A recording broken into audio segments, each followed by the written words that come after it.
Hello, everyone. It's Monday, and I'm back after the weekend. I hope you had a really good weekend. It was my birthday weekend, so it was really good and family time. I indulged in cake, that's for sure. And guess what? Today's topic is just coming straight from all of those addictions that we have, and they are heavy and they are really hard to remove. I'm not saying I'm addictive because I'm not. I know that, but I was. And huh, that that thing that I will be sharing today, it's really everybody struggle with that. I don't know a person that is not struggling with that. So we'll see if there will be anybody hopping on live. If not, this will be recorded. You can watch it anytime you want. And if you will have any questions, you can comment under this live and I will be answering, even if you will be watching it, I don't know, 20 years from now. I hope I will be still around and will be able to help you out. So before I start, before maybe somebody will be showing up on live, I just would love to remind you that we have this Wednesday, it's April 17th, 7:30 Central, 8:30 Eastern, an amazing event happening. The title is Rebuilding Your Relationship with Food. Very much related in what I'm all the time talking here and what is this group designed for too. But I want to tell you that this event is going to be by certified sport nutrition and by body confidence coach. So I believe this is a lot here. It's our mental work and our look of the body that we want to have at work as well. So rebuilding the relationship with food is April 17th, 7:30 Central. And if you want to hop on that Zoom, if you want to listen to those really amazing people, I invite you with a, welcome heart and just let me know if that time is good for you and you want to hop on and be live and watch it. So that's one thing. A second thing that I want to share with you before I share my topic, and today's live will be really short. That's why I decided to give you a couple information up front, like housekeeping information before I start my topic. We have three more Zooms happening until the end of April, and they will be happening back to back, back to back. Like one is on the 17th, that's just this week, but next week, later on, we have on the 23rd, on the 24th, and on the 25th. Every single day, different events are happening, and if you are interested in what they are, if you know that any of these days will be good for you to hop on, just let me know. Message. You can use Messenger. You can use comments. You can use any type of connection with me, and I will share with you information what those are, what are the topics, and how you can connect on them. So pretty much Zoom information. Okay, let me get started. And if you will have any questions meanwhile, I'm back. Stuff happens. I just touched something that wasn't, I hope you can hear me. I think so. You can hear me. Okay, let me see if I can make it. It was such a good light before I touched the screen. Oh my gosh, I don't know what happened with my light as of this moment. Let me see if I can do anything with this light, but I don't think so. I'm sorry. I didn't want to touch it, but I did. And I don't see my life being really in a good light right now. Hopefully it will just get better in a second. I don't know, on its own. Just broke. Stuff happens. Technical problems. So, okay, topic today is baking with natural sweeteners. And guys, I am not a baker. I don't bake. I whatever I do, cook, or let's call it some kind of baking, I don't use sugar. And this is the addiction that I was referring to. We are all very much addicted to sugar. And is that a problem? I mean, excuse me, it is a problem with sugar because the, regular refined sugar, it's a heavy problem. But we have so many different substitutes that we can use, and those aren't a problem. The problem is the quantity, the amount that we are using. Like, that's the problem. So I don't bake. If that anyhow, happens in my life, it's barely couple times that did happen. I do anything I can in order to substitute sugar with something else. I will give you a couple ideas, several ideas I have, but I can tell you what I'm using, because some of these ideas I never used, I'll be honest, but they are good. They are really good, and I will give you like ideas how much of that type of sugar to use in order to achieve the same, recipe recipe outcome. But if that happens, that I will cook or bake anything and the sugar is required in a cooking, I skip it. I simply skip it. I just don't add any, even some kind of replacement for sugar. But if for whatever reason it happens that I will be baking, I will be using a monk fruit, and I very strongly suggest you switch. Just read about the monk fruit. You will be very surprised. It's not a lot of information about that. Like, you will hear other coaches or some nutritionists talking about it, or it's like it's not a type of sweetener that everybody will be yelling about it, but it's very good. It doesn't raise your blood sugar at all, doesn't cause the insulin to kick in, which is very important, and it completely replaces the sugar. It's the same color, it's the same texture. You can do the powdered sugar off of it, which we do in the house. So I add a vanilla stick to making a powder. So I have a vanilla powder sugar because of that, which is so helpful. My daughter, she's baking sometimes, and having this vanilla flavor sugar is very, very important in baking. If you bake, you know what I'm talking about. So what could be other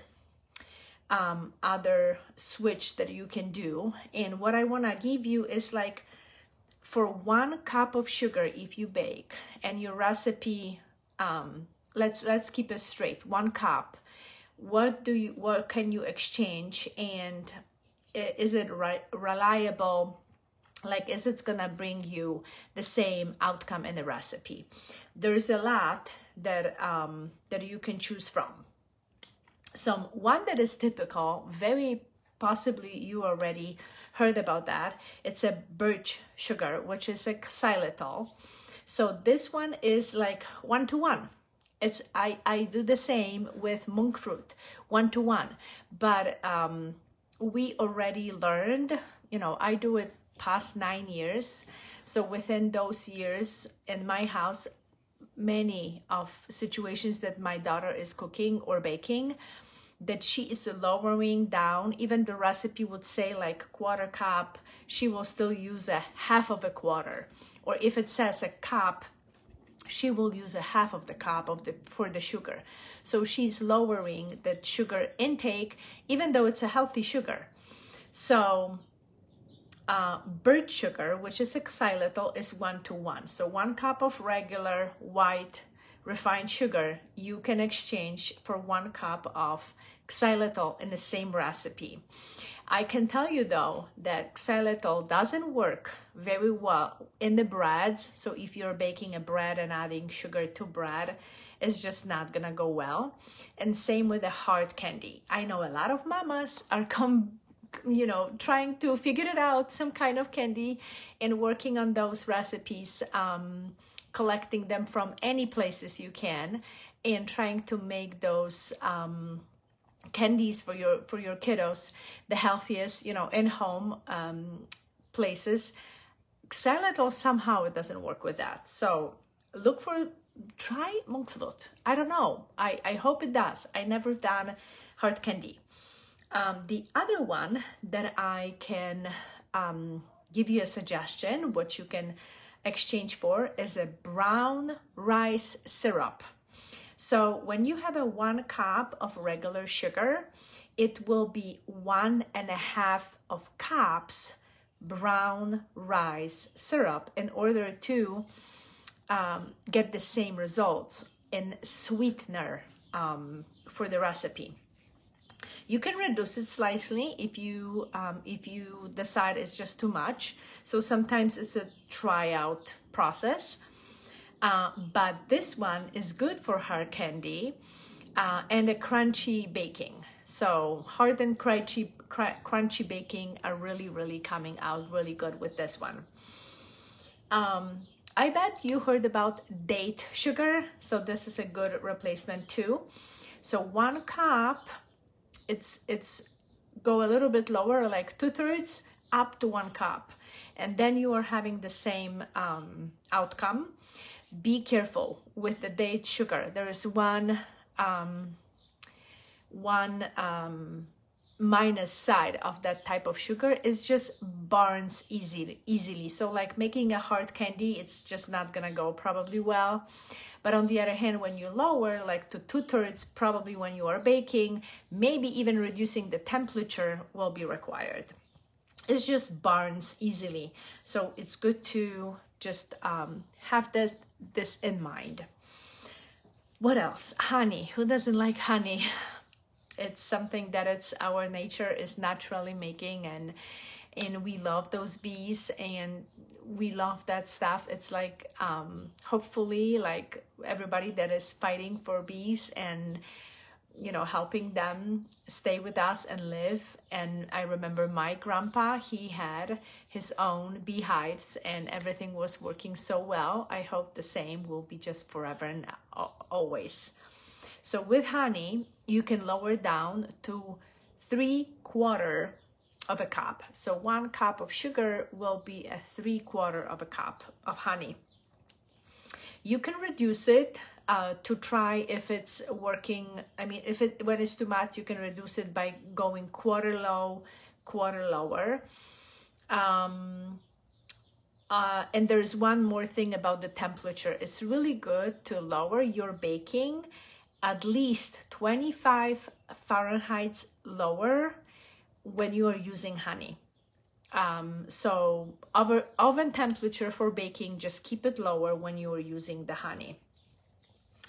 Maple syrup, another one. I know it's a mixed information about maple syrup, but of course going for organic, non-GMO, all of the possible certifications that you know it's clean and it's really good. I can tell you one thing, maple syrup has more benefits, more micronutrients in itself than honey. So when, you know, my daughter, when she chooses, she will choose maple syrup, and I'm completely fine with that. So 1 cup of sugar will switch to 1/4 cup of maple syrup. You can reduce it, of course, if it's too much, but I heard, I never used it, you know, disclaimer, some stuff that it's like I learned and I heard about that, but I never tried it, and I don't think my daughter ever done it. Add 1/4 teaspoon, 1/4 teaspoon baking soda into the maple syrup for baking. Why and why? Don't ask me. Honestly, I have no idea. I don't bake, but I know you are looking for some solutions. You're asking me all the time about sugar stuff, and my simple answer is just forget about it. Don't use it. Skip it. Cook it without it. Bake it without it. But it's like, I know it's not easy. I know it's better is to reduce it. number one, exchange for something different and then go and reduce it. So you will honestly start eliminating that from your body and start even eating so much of sugar. So going back to maple syrup, there's something that it's called maple sugar, and it's 1-to-1. 1 cup of regular white sugar to 1 cup of maple sugar, and same, adding baking soda, but it will be 1/8 of a teaspoon. 1/8 teaspoon. Besides that, are there any good other sugars? Yes, there are. Will be good to learn about some. Like I learned about monk fruit, and I am not using anything else besides that. My daughter is using and learning about other stuff and loving maple syrup. But there is one more that is really interesting, and it's growing, it's getting better. Like I know stevia, I'm talking about stevia. I know stevia has an aftertaste. Not every single stevia has an aftertaste. Just to give you an update on quality of making it, like there's a 3rd generation stevia that doesn't have any aftertaste, and I'm not saying you can easily buy it everywhere or you can find it this way manufactured, but not every stevia leaves you an aftertaste. And knowing this maybe will open you for trying some products with stevia, but knowing that there's a third generation stevia, so it's a completely different process of preparing the leaves for becoming a sugar. So this is interesting. That is so sweet that 1 cup of sugar, refined white sugar, you will exchange to 1 teaspoon of stevia, and you're gonna get the same sweetener, the same quality, quantity, and results that you want to accomplish. That's huge. I'm telling you, that's huge. 1 teaspoon of stevia. And now experiment with that, because it's not only about the aftertaste, but you might feel that it's not the same sweetener, not the same sweet product that come out with the stevia than regular sugar. Obviously it's not gonna be. So you may experiment to go, you know, with couple teaspoons, even not 2 but more than 2, in order to get your sweetener sweet level on the same taste like you had before. But on the other hand, you can start lowering down when your body will be cleansing, when your body will be reducing the sweetener that you take off of food just simply by eating it. So that's something that is very shocking and very different than any other natural and good sweeteners. And I will be honest with you, I have honey and maple syrup in my house, and we do use that because I love using honey in cooking. My daughter loves to use maple syrup and in baking and cooking, but also the most part that we are using is monk fruit, and that one we make a powder sugar from it, and we use it regularly as cooking, cooking not so much, but baking she's using for baking. So it was short life about the hardest thing to remove off of your diet, the hardest thing to get rid of our body, because it's very addictive and we are just simply addictive to sugar. But it's very, very important to start working on that part and just start to remove it from your body and from your style of eating, from your, you know, cooking, baking, and simply reduce it, because the quality of sugar, it has a lot to do, but the quantity of sugar, it's the worst thing, because we just have it too much, way too much. So I hope that it was helpful. I will see you tomorrow, and I have another topic for tomorrow prepared as well. I will share in a post what it is and hope to see you tomorrow on live. If you have any questions, you can always comment. Let me know if there's anything that you will not check it out or ask me to get deeper information or whatever that is.